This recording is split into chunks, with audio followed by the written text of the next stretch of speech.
been a great experience just seeing these guys again. I got with sitting next to me two of the rocks of the original foundation of these teams in the 90s that had so much success. And every person, every manager, every role player, every star, every administration was all a big part of this. I was very fortunate. I inherited a team that Marty Marbach left me, these two guys, Mike Meeks and Craig Wise, and those are great pieces of art that you can work with. And so we're very fortunate, had some great years, and really pleased to be back. And the university done an incredible job of reconnecting with these young men. Big questions for Coach? You've had success throughout your career after Canisius at West Virginia and now at Michigan. But how special is the bond and the accomplishment here at Canisius, being the only team to win a MAC title in the NCAA? Well, it was really special from the standpoint that it was survival for all of us to make it and just prove that we could do something special together. But some of it was experience we had either in coaching or building teams, but a lot of it was just the backbone of the young men that we had, that we inherited, that wanted to win and were ready to buy in. And so it was an era the MAC was very, very strong. It's still strong.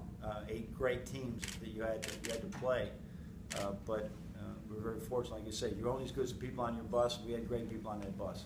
What kind of memories and emotions kind of are stirred up for you when you walk back through the building? This would have to be a 2-hour documentary to talk about all that. So I've been back, I think, one time during the whole, since I left to the campus. And it's emotional for me right now because of you got a young family. These young men are just, they just want to be successful.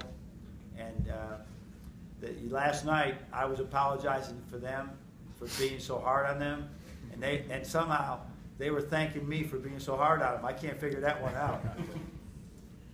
John, I guess it'd be natural the farther removed you get from Canisius to just follow them less. But do you still check in on the teams every at all? game? No, I follow that. Every game I will follow. I do. I think that obviously when Mike was still coaching, McDonald was still coaching, it was even closer. But even now, when they selected Jim Barrett, who was obviously, that was the Darth Vader, from when we were at Canisius. We wanted to beat Jim Barrett. Now having him back, I think, has really reconnected me as well, because got a lot of respect for him and the great teams he's had at St. Francis, at St. Bonaventure, and Rhode Island. I mean, he had really good teams in all those 3 universities. How important in your ascension and development and throughout your coaching career was what happened here at Canisius? I don't think I go anywhere without the opportunity to coach these guys that I have next to me. It just doesn't happen. We could have inherited a group of young men that did not buy in. And you hire a Division II coach, you are not going to get 3 or 4 years to prove yourself. You better get it done very quickly. And in year 2, we had the horses. We had some horses that could really play. And to win that, everyone talks about the '96 team in the championship. That 94 team that won the MAC regular season championship with 16 in a row. I just said, go around the country, see how many teams can win 16 in a row. And with 8 of them be on the road. That's 8 road wins. You're going to win. Just how many times that happened. I don't know if I've ever had 8 road wins in my life as a coach, or in one season. They had 8 in a row. So it was a great team that really came together very quickly. When you took over here, did you feel like this was a destination job, or did you have an idea that you might be going on? No, this was the destination.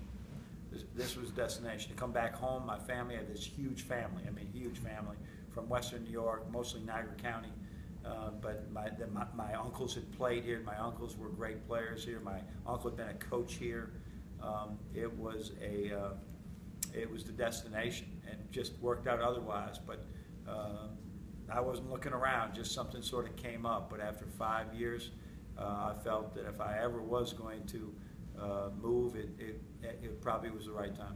Probably worked out for the best. You never know. God's will.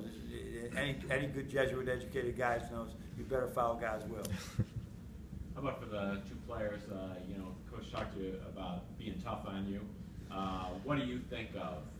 What moment flames up in your mind when you think of him being tough on you? Be careful. I still got a job. I got to coach. Well, one story that sticks out in my mind, and some of the conversations that we've had over the last couple of days amongst the players, is that Coach was ahead of his time in the sense that he was doing analytics before analytics was the popular thing to say or discuss. Binky and I were roommates on the road, and there were many nights where we looked at the stat sheet and said, I had 5 assists and 6 turnovers. What's he so upset about? But he would always say, your assist to turnover ratio needs to be this. You need to shoot a certain percentage. I believe that percentage was somewhere around 35% from the 3-point line.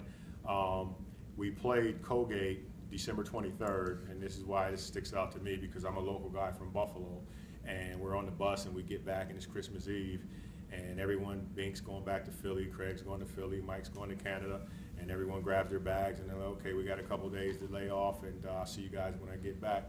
And Coach gets off the bus and says, all right, I'll see everyone. Damone, go get dressed. And I go, Coach, it's Christmas Eve. I'm going home. He said, no, you're not. And I remember the Kessler was freezing that day. And I suited up, and he sat there with Dave Nyland, and this is the first time I had ever experienced what's called the big ball. And he took this big ball, and he got a ladder, and he climbed up on the ladder, and it's changed my perception on, why you should make more shots than you're actually making, because he took this ball, and it was huge.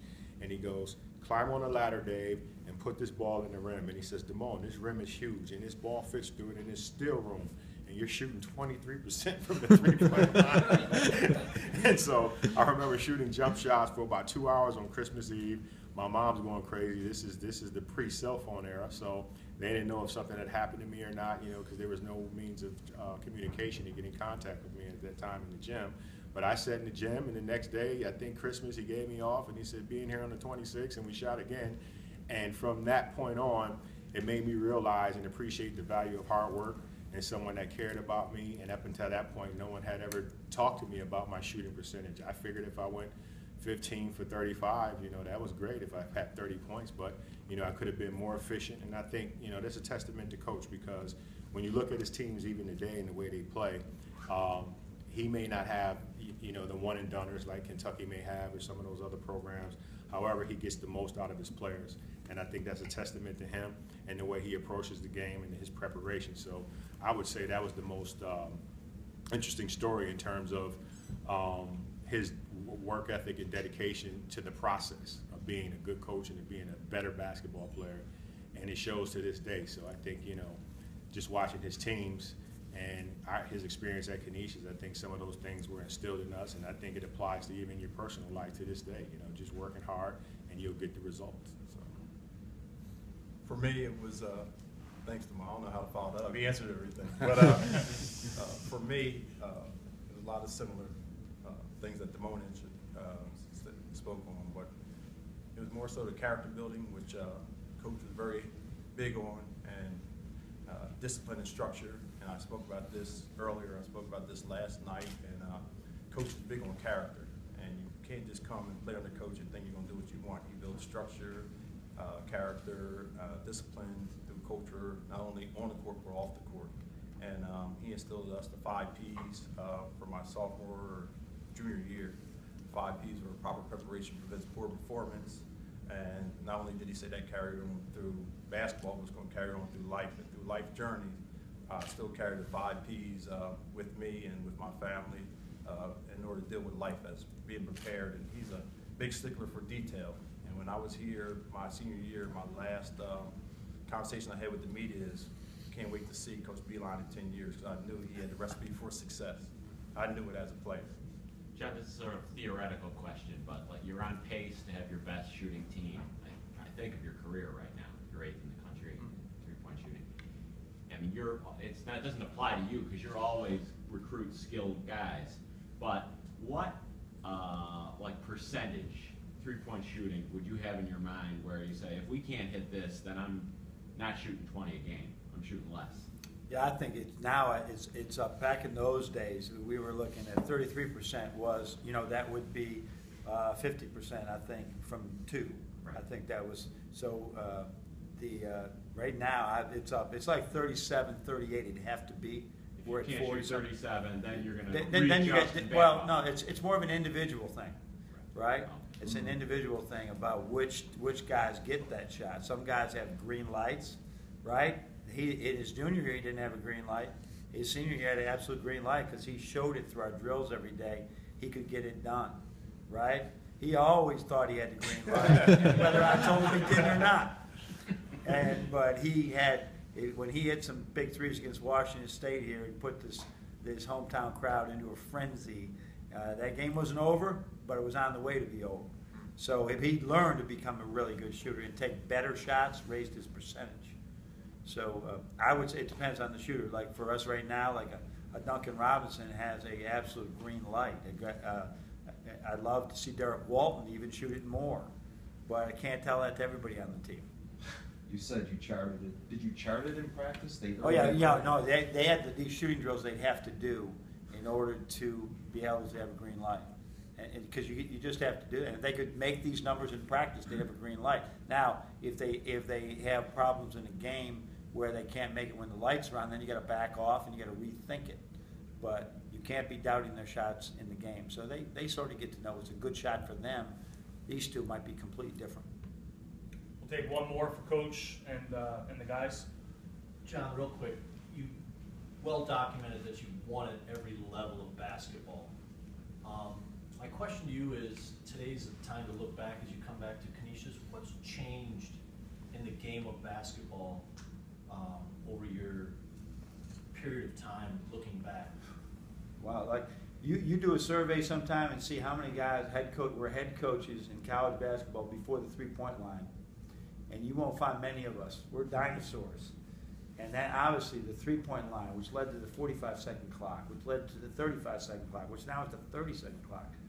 This game right now, I mean, I wish right now, I mean, I look back at myself, Mike Meeks in a pick and pop with Binky Johnson or Damone, that would really score a point. We didn't run any of that stuff. The ball screen was 20% of our action. Now it's 60, 70% of our action. But it was more of a passing game then. People didn't have the video, the synergy to break down. Today, you would know whether Binky Dana went right, how many times a game he went right compared to left, how he scored in between, how many times he passed out of a pick and roll. We had none of that. We had tape exchange, right? And now you just go to synergy, you can see everything. So that's been the biggest thing. We had a kid. The only reason I think I'm still coaching today is because I've continued to embrace change. Because if I was still saying, no, this is the way we always done it, this is the way we won at Lemoyne and Canisius, we wouldn't be winning at Michigan. You got to keep changing, but you can't change recruit character kids who are going to work hard every day in practice.